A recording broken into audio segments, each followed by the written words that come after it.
नमस्ते प्रिय मित्राणि सर्वेषां रुद्रा टु स्कूल प्रति स्वागतम्। नूतन पाठं प्रति गच्छामः। पाठस्य नाम श्रुति सुखदम्।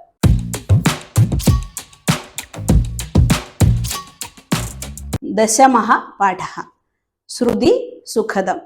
सुखदम् इत्युक्ते सुखं तरुन्नത്, ശ്രുതികൾ കേൾക്കാൻ ഇമ്പമുള്ള പാട്ടുകൾ. അപ്പോൾ സംഗീതത്തെക്കുറിച്ചുള്ള ഒരു പാഠമാണ് നമ്മൾ പഠിക്കാൻ പോകുന്നത്. കഴിഞ്ഞ പാഠത്തിൽ നമ്മൾ സിനിമകളെ കുറിച്ചാണ് പറഞ്ഞത്. ഇനി സിനിമയിലെ ഇമ്പമുള്ള ഗാനങ്ങളെ കുറിച്ചുള്ള ഒരു പാട്ടാണ്. ചലച്ചിത്ര ഗാനം ശ്രോതും തഥാ ഗാതും സർവേ ജനാഹ ഇച്ഛന്തി. മലയാള ചലച്ചിത്രേഷു അനേകാനി ഗാനാനി സുപ്രസിദ്ധാനി ഭവന്തി. തേഷു സംസ്കൃതേന വിരചിതാനി കാനിചന ഗീതാനി അപി സന്തി ഇതി ജാനന്തി വാ? കിം ചലച്ചിത്രഗാനം ശ്രോതും തഥാ ഗാതും സർവേ ജനാഹ ഇച്ഛന്തി. ചലച്ചിത്രഗാനം ഇത്യുക്തെ സിനിമാ ഗാനങ്ങൾ. ശ്രോതും കേൾക്കുവാൻ, തഥാ അതുപോലെ ഗാതും പാടുവാൻ, സർവേ ജനാഹ എല്ലാ ജനങ്ങളും ഇച്ഛന്തി വാഞ്ചന്തി ആഗ്രഹിക്കുന്നു, എല്ലാവർക്കും ഇഷ്ടമാണ് സംസ്കൃത ഗാനങ്ങൾ കേൾക്കുവാൻ, ചലച്ചിത്ര ഗാനങ്ങൾ കേൾക്കുവാനും അതുപോലെ പാടുവാനും.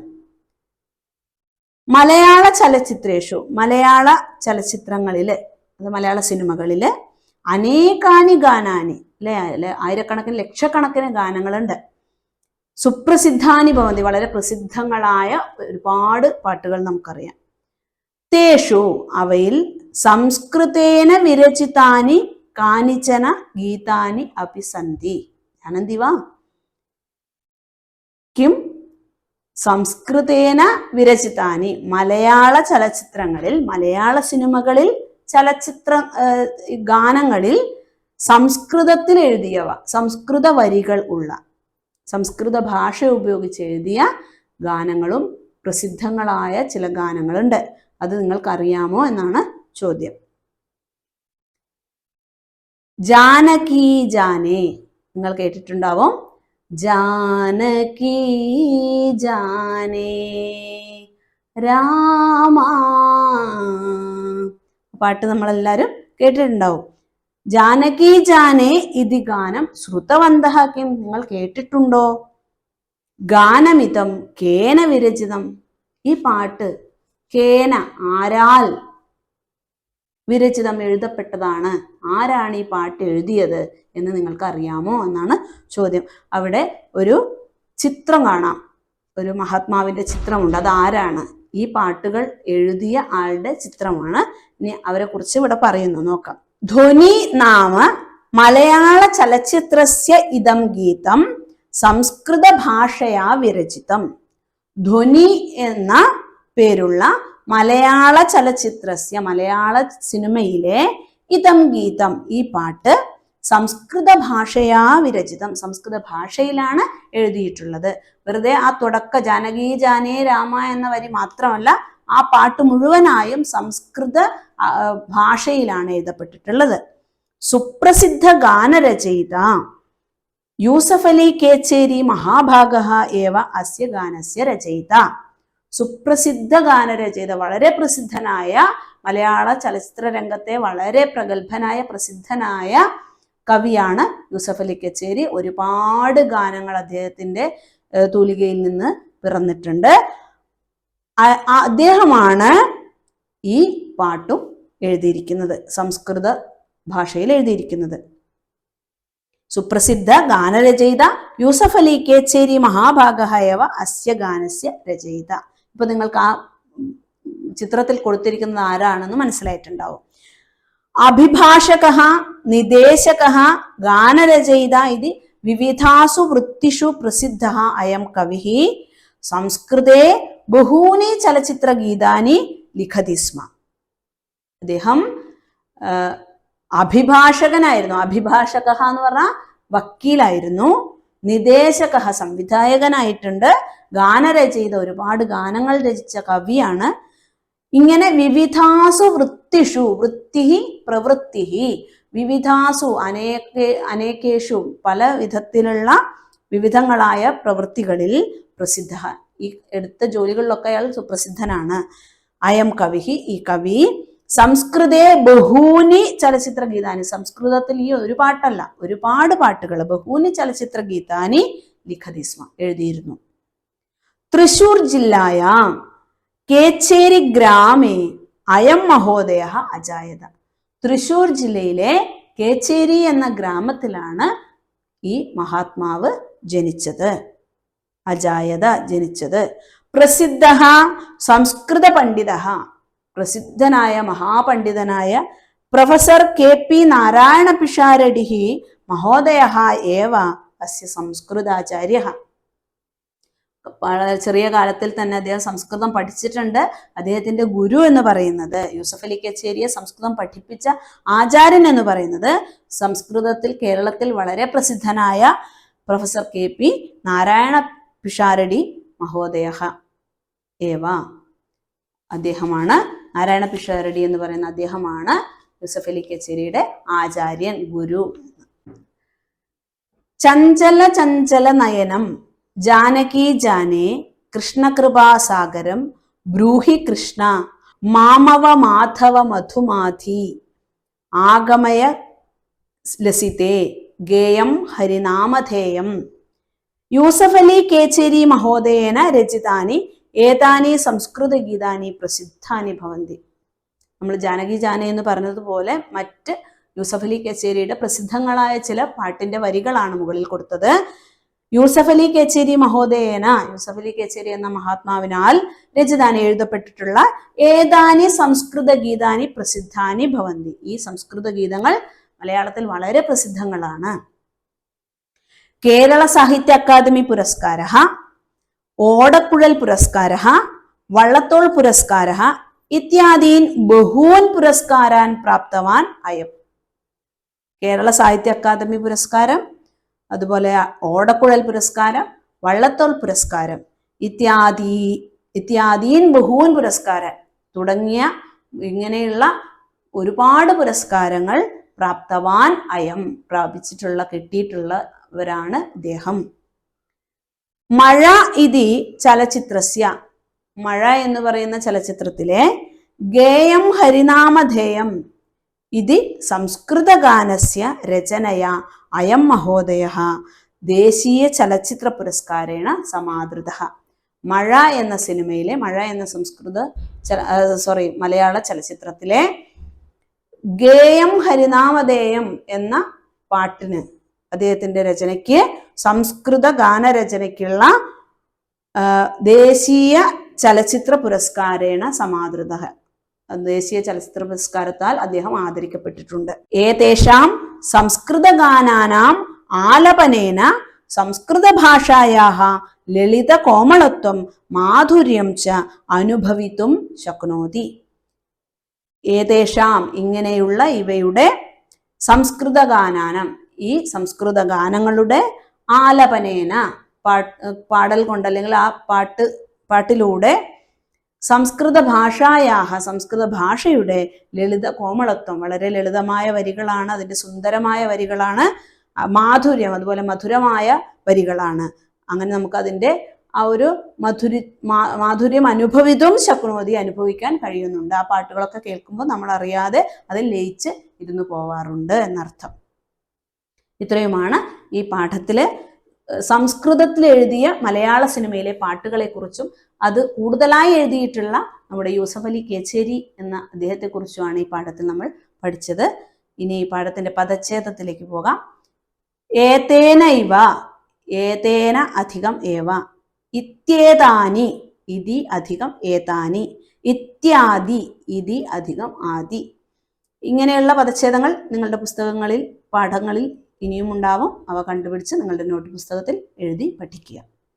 വിഗ്രഹ ലളിത കോമളത്വം, ലളിതം ച തത് കോമളം ച ലളിത കോമളം, തസ്യ ഭാവഃ ലളിത കോമളത്വം. ലളിതവും കോമളവുമായത് ലളിത കോമളം, അതിൻ്റെ ഭാവം ലളിത കോമളത്വം. ജാനകി ജാനേ, ജാനകി ജായാ യസ്യ സഹ ജാനകി ജാനിഹി. ജാനകി ഭാര്യയായിട്ടുള്ളവൻ ആരോ അവൻ ജാനകി ജാനിഹി തസ്യ സമ്പുദ്ധൗ. അതാണ് ജാനകി ജാനേ എന്ന് പറയുന്നത്. വ്യാകരണ വിശേഷമായിട്ട് പറയുന്നത് സ്മാ യോഗേ ഭൂതകാല അർത്ഥ. സ്മാ എന്ന് വരുന്നിടത്ത്, അതായത് ലെട്ടിലകാര ക്രിയാപദങ്ങളുടെ കൂടെ സ്മാ എന്ന് പറഞ്ഞാൽ, സ്മാ എന്ന് ചേർത്താൽ അത് ഭൂതകാലാർത്ഥത്തെ ആണ് നമുക്ക് പ്രകടമാക്കുക, പറഞ്ഞു തരിക. അപ്പോൾ പഠതി സ്മ എന്ന് പറഞ്ഞാൽ ആ പഠത് എന്നാണ് അർത്ഥം. സ്മ എവിടെയാണോ വരുന്നത് അത് ഭൂതകാലാർത്ഥത്തെ ആണ് കാണിച്ചു തരിക. അപ്പോൾ ഇവിടുത്തെ വ്യാകരണ വിശേഷമായി പറഞ്ഞിരിക്കുന്നത് സ്മായോഗേ ഭൂതകാലാർത്ഥ യഥാ ലിഖതി സ്മ അലിഖത് ഇത്യർത്ഥ. അങ്ങനെ ഏത് ക്രിയാപദത്തിലും ലെട്ടിലകാര ക്രിയാപദങ്ങളുടെ കൂടെയും സ്മാ ചേർന്നാൽ അത് ഭൂതകാലാർത്ഥമാവും എന്ന് മനസ്സിലാക്കുക. അടുത്ത തുമുന്നന്തം എന്ന് കാണാം. എന്താണ് തുമുന്നന്തം? ക്രിയാപദങ്ങളുടെ കൂടെ തുമുൻ പ്രത്യയം ചേരുന്ന സമയത്ത്, ധാതുക്കളുടെ കൂടെ തുമുൻ പ്രത്യയം ചേരുന്ന സമയത്ത് അത് ചെയ്യുവാൻ വേണ്ടി അല്ലെങ്കിൽ ചെയ്യുവാൻ എന്നുള്ള അർത്ഥത്തിലേക്ക് മാറും, അവ്യയമായി മാറും. ഇവിടെ ഉദാഹരണം എന്നുള്ള ശ്രോതും കേൾക്കുവാൻ വേണ്ടി, ധാതുവിന്റെ കൂടെ തുമുന്നന്തം തുമുൻ ചേരുകയാണ്. ഗാതും, ഗാ ധാതുവിന്റെ കൂടെ തുമുൻ ചേരുകയാണ്. അപ്പൊ ഗാതും പാടുവാൻ, അനുഭവിത്തും അനുഭവിക്കുവാൻ, അനുഭവതി ഭൂധാതുവിന്റെ കൂടെ ചേരുമ്പോൾ ഭവിത്തും, പഠിന്റെ കൂടെ ചേരുമ്പോൾ പഠിത്തും, ലേഖിതും, വക്തും, വത് വക്തും, പാതും, ഗാതും, ചലിത്തും, പഠിത്തും. അങ്ങനെ തുമുന്നന്തം ചേരുന്ന സമയത്ത് ആ പ്രവൃത്തി ചെയ്യുവാൻ എന്നുള്ള അർത്ഥത്തിലേക്ക് മാറും. ഇനി പഠന പ്രവർത്തനങ്ങൾ നോക്കാം. യൂസഫ് അലി കേച്ചേരി മഹോദയസ്യ മലയാള കവിതാ സമാഹാരാൻ അധികൃത്യ ചർച്ചാം കരുതു. ഇദ്ദേഹത്തിന്റെ മലയാള കവിതാ സമാഹാരങ്ങളുണ്ട്, അതിനെക്കുറിച്ചാണ് ചില സമാഹാരങ്ങളുടെ പേരുകളൊക്കെ അവിടെ തന്നിട്ടുണ്ട്. ആലില, കേച്ചേരിപ്പുഴ, നാദബ്രഹ്മം, മുഖപടമില്ലാതെ, 5 കന്യകകൾ. ഇത്രയുമാണ് അവിടെ തന്നിട്ടുള്ളത്. ഈ പുസ്തകങ്ങളെ പറ്റിയൊക്കെ നമ്മൾ ചർച്ച ചെയ്യുക. ശബ്ദകോശം നിരീക്ഷ്യ നൂതന പദാനാം അർത്ഥം ടിപ്പണി പുസ്തകെ ലിഖതു. ശബ്ദകോശം നോക്കിയിട്ട്, ഡിക്ഷണറി നോക്കിയിട്ട് നമ്മുടെ പുതിയ പദങ്ങൾ കണ്ടെത്തി അതിന്റെ അർത്ഥം, സംസ്കൃതത്തിലെ സമാന പദങ്ങൾ കൂടി കണ്ടെത്തി എഴുതുകയാണ് വേണ്ടത്. സൂചകാനി ഉപയോഗിച്ച് ലഘുവാക്യാനി ലിഖതു. സൂചകങ്ങൾ അവിടെ തന്നിട്ടുണ്ട്, അത് ഉപയോഗിച്ചിട്ട് സെന്റൻസുകൾ ഉണ്ടാക്കുകയാണ് വേണ്ടത്. എന്താണ് സൂചകത്തിന്റെ ആ നടുവിലുള്ള കോളത്തിൽ യൂസഫ് അലി കേച്ചേരി മഹോദയ എന്നുള്ളത്. അപ്പൊ അദ്ദേഹത്തെ കുറിച്ചുള്ള ചില സെന്റൻസുകളാണ് എഴുതേണ്ടത്. ഒന്ന്, മാതാ നജ്മക്കുട്ടിയം ഉമ്മ, സ്ഥാനം കേച്ചേരി, പിതാ അഹമ്മദ്, പത്നി ഖദീജ. അപ്പൊ അവിടെ കൊടുത്തിട്ടുള്ളത് യൂസഫ് അലി കേച്ചേരിയുടെ അച്ഛന്റെയും അമ്മയുടെയും പത്നിയുടെയും സ്ഥലത്തിന്റെയും പേരുകളാണ്. ഇത് വെച്ച് നമ്മൾ ചെറിയ സെന്റൻസുകൾ ഉണ്ടാക്കേണ്ടത്. ഉദാഹരണം, യൂസഫ് അലി കേച്ചേരി മഹോദയസ്യ പിതാ അഹമ്മദ് ഭവതി. അങ്ങനെയാണെങ്കിൽ അടുത്ത സെന്റൻസ് എന്തുണ്ടാക്കാം? യൂസഫ് അലി കേച്ചേരി മഹോദയസ്യ മാതാ നജ്മക്കുട്ടിയുമ്മ ഭവതി. അതുപോലെ യൂസഫ് അലി കേച്ചേരി മഹോദയസ്യ സ്ഥാനം കേച്ചേരി ഭവതി. യൂസഫ് അലി കേച്ചേരി മഹോദയസ്യ പത്നി ഖദീജ ഭവതി. ഇങ്ങനെ സെന്റൻസുകൾ ഉണ്ടാക്കി നോക്കാം. ഇനിയും കൂടുതൽ വിവരങ്ങൾ അറിയുമെങ്കിൽ നിങ്ങൾ കൂടുതൽ സെന്റൻസുകൾ ഉണ്ടാക്കാം. ചലച്ചിത്ര ഗാനം ചലച്ചിത്രേണ യോജയതു. ചലച്ചിത്ര ഗാനങ്ങൾ ചലച്ചിത്രവുമായി യോജിപ്പിക്കൂ. ജാനകി ജാനെ, കൃഷ്ണകൃപാസാഗരം, മാമവ മാധവ മധുമാധി, ചഞ്ചല ചഞ്ചല നയനം, ബ്രൂഹി കൃഷ്ണ ഘനശ്യാമ. സിനിമകളുടെ പേരുകൾ ഇതാണ്: കല്യാണപ്പന്തൽ, ഇങ്ങനെ ഒരു നിലാപക്ഷി, ധ്വനി, 5 സ്റ്റാർ ഹോസ്പിറ്റൽ, സർഗം. ജാനകി ജാനെ നമ്മൾ പാഠത്തിൽ പഠിച്ചതാണ്, ധ്വനി എന്ന സിനിമയിലെ. കൃഷ്ണകൃപാസാഗരം സർഗം, മാമവ മാധവ മധുമാധി 5 സ്റ്റാർ ഹോസ്പിറ്റൽ, ചഞ്ചല ചഞ്ചല നയനം കല്യാണപ്പന്തൽ, ബ്രൂഹി കൃഷ്ണ ഘനശ്യാമ ഇങ്ങനെ ഒരു നിലാപക്ഷി. ഈ പാട്ടുകളൊക്കെ കേട്ടു നോക്കുക. ഗദ്യഭാഗം പഠിത്വ പ്രശ്നാനാം ഉത്തരം ലിഖതു. ഇവിടെ ഒരു ചെറിയ പാരഗ്രാഫ് കൊടുത്തിട്ടുണ്ട്, ഗദ്യഭാഗം കൊടുത്തിട്ടുണ്ട്. അത് വായിച്ചിട്ട് താഴെ കൊടുത്തിരിക്കുന്ന ചോദ്യങ്ങൾക്ക് ഉത്തരം എഴുതുകയാണ് വേണ്ടത്. ചിത്രത്തിൽ നമുക്ക് പരിചയമുള്ള ഒരു ഗായികയെ കാണാം, നഞ്ചിയമ്മ അല്ലെ, നമ്മുടെ പാലക്കാട്ട് അട്ടപ്പാടിയിലുള്ള പ്രസിദ്ധയായ ഗായിക. എന്താണ് കൊടുത്തിട്ടുള്ളതെന്ന് നോക്കാം. കലക്കാത്ത ഇതി ഗ്രാമീണ ഗീതം ഇതാനീം സമ്പൂർണേ ദേശേ പ്രചരതി. ഏതത് ചലച്ചിത്ര ഗീതം നഞ്ചിയമ്മ ഇതി മഹിളയാ ആലപിതം. ഏഷാ നഞ്ചിയമ്മ ചലച്ചിത്ര ഗാനേന പ്രഥിത അഭവത്. നഞ്ചിയമ്മ പാലക്കാട് ജില്ലായാം അട്ടപ്പാടി ഗ്രാമേ അജായത. അയ്യപ്പനും കോശിയും ഇതി ചലച്ചിത്രേ വിദ്യമാനസ്യ കലക്കാത്ത ഇതി ഗാനസ്യ ആലപനേന ഏഷാ കീർത്തിം അവാപ. 2020 വർഷേ ഏഷാ ദേശീയ ചലച്ചിത്ര പുരസ്കാരേണ സമാദൃത അഭവത്. എന്താണ് പറഞ്ഞത്? കലക്കാത്ത ഇതി ഗ്രാമീണ ഗീതം ഇതാനീം സമ്പൂർണേ ദേശേ പ്രചലതി. കലക്കാത്ത എന്ന് പറയുന്ന ആ ഗ്രാമീണ ഗീതം, ആ പാട്ട്, നാടൻ പാട്ട്, ഇതാനീം ഇപ്പോൾ സമ്പൂർണേ ദേശേ എല്ലാ നാട്ടിലും അറിയപ്പെടുന്നതാണ്, പ്രചരിച്ചുകൊണ്ടിരിക്കുന്നു. ഏതത് ചലച്ചിത്ര ഗീതം, ഈ പാട്ട് നഞ്ചിയമ്മ ഇതി മഹിളയ ആലപിതം, നഞ്ചിയമ്മ എന്ന് പറയുന്ന സ്ത്രീയാണ് പാടിയിട്ടുള്ളത്. ഏഷാ നഞ്ചിയമ്മ, ഈ നഞ്ചിയമ്മ ചലച്ചിത്ര ഗാനന പ്രഥിത അഭവത്, വളരെ പ്രസിദ്ധിയായി തീർന്നു. ആ ഒരു പാട്ട് കൊണ്ട് തന്നെ ജനഹൃദയങ്ങൾ കീഴടക്കി. അവർക്ക് പുരസ്കാരവും ലഭിച്ചിട്ടുണ്ട്. അപ്പൊ പ്രസിദ്ധ അഭവത്, വളരെ പ്രസിദ്ധിയായി തീർന്നു. നഞ്ചിയമ്മ പാലക്കാട് ജില്ലായാം അട്ടപ്പാടി ഗ്രാമേ അജായത. നഞ്ചിയമ്മ പാലക്കാട് ജില്ലയിലെ അട്ടപ്പാടി എന്ന ഗ്രാമത്തിലാണ് ജനിച്ചത്. അയ്യപ്പനും കോശിയും ഇത് ചലച്ചിത്രേ വിദ്യമാനസ്യ കലക്കാത്ത ഇതി ഗാനസ്യ ആലപനേന ഏഷാ കീർത്തിം അവാപ. പാലക്കാട് അയ്യപ്പനും കോശിയും എന്ന ചലച്ചിത്രത്തിലെ, എന്ന സിനിമയിലെ വിദ്യമാനസ്യ, അതിൽ ഉണ്ടായിട്ടുള്ള സിനിമയിലെ ആ കലക്കാത്ത എന്ന ഒരു ഗാനത്തിന്, ആ ഒറ്റ ഗാനത്തിനാണ്, ആ ഗാനത്തിന്റെ ആലാപനം കൊണ്ട് തന്നെ ഏഷാ കീർത്തി, ഈ ദേശീയ പുരസ്കാരം എന്ന കീർത്തി അവർക്ക് ലഭിക്കേണ്ട, ഈ പ്രസിദ്ധി അവർക്ക് ലഭിക്കേണ്ടായത്. 2020 2022 വർഷേ, ആ വർഷത്തിൽ ഏഷാ ഇവര് ദേശീയ ചലച്ചിത്ര പുരസ്കാരേണ, ദേശീയ ചലച്ചിത്ര പുരസ്കാരം, ദേശീയ ഫിലിം അവാർഡ് സമാദൃത അഭവത്, അവർ ആദരിക്കപ്പെട്ടു. നമ്മുടെ ഭാരതം കൊടുക്കുന്ന വലിയ ചലച്ചിത്ര പുരസ്കാരമായ ദേശീയ ചലച്ചിത്ര പുരസ്കാരത്താൽ അവർ ആദരിക്കപ്പെട്ടു. ഇനിയാണ് ചോദ്യങ്ങള്. ഒന്നാമത്തെ ചോദ്യം, നഞ്ചിയമ്മ കസ്യാം ജില്ലായാം അജായത. നഞ്ചിയമ്മ ഏത് ജില്ലയിലാണ് ജനിച്ചത്? 2, കലക്കാത്ത ഇതി ഗാനം കസ്മിൻ ചലച്ചിത്രേ ഭവതി. കലക്കാത്ത എന്ന പാട്ട് ഏത് ചലച്ചിത്രത്തിലെ പാട്ടാണ്? 3, കസ്മിൻ വർഷേ നഞ്ചിയമ്മ ദേശീയ പുരസ്കാരേണ സമാദൃത.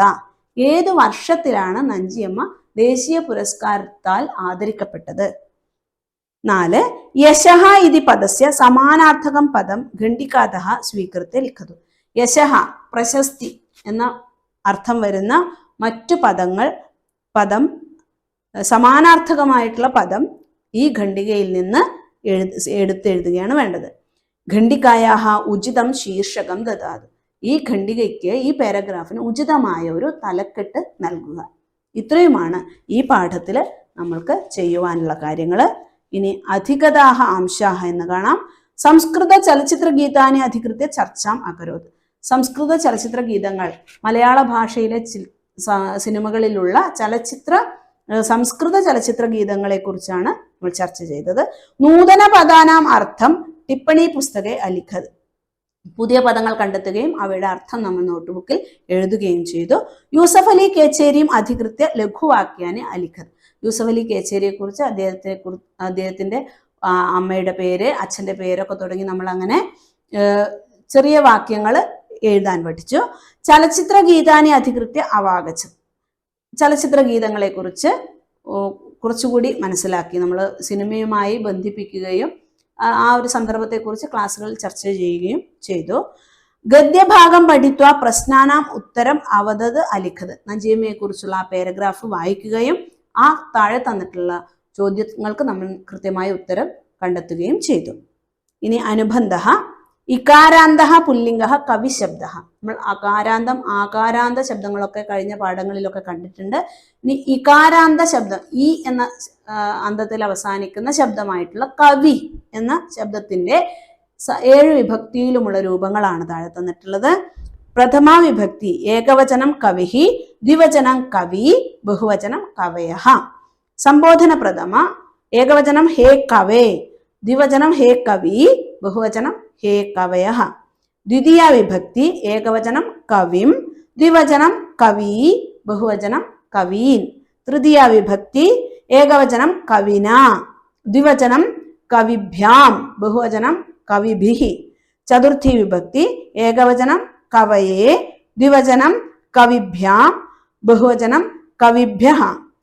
പഞ്ചമി വിഭക്തി ഏകവചനം കവേഹേ, ദ്വിവചനം കവിഭ്യാം, ബഹുവചനം കവിഭ്യഃ. ഷഷ്ഠി വിഭക്തി ഏകവചനം കവേഹേ, ദ്വിവചനം കവ്യോഃ, ബഹുവചനം കവീനാം. സപ്തമി വിഭക്തി ഏകവചനം കവൗ, ദ്വിവചനം കവ്യോഃ, ബഹുവചനം കവിഷു.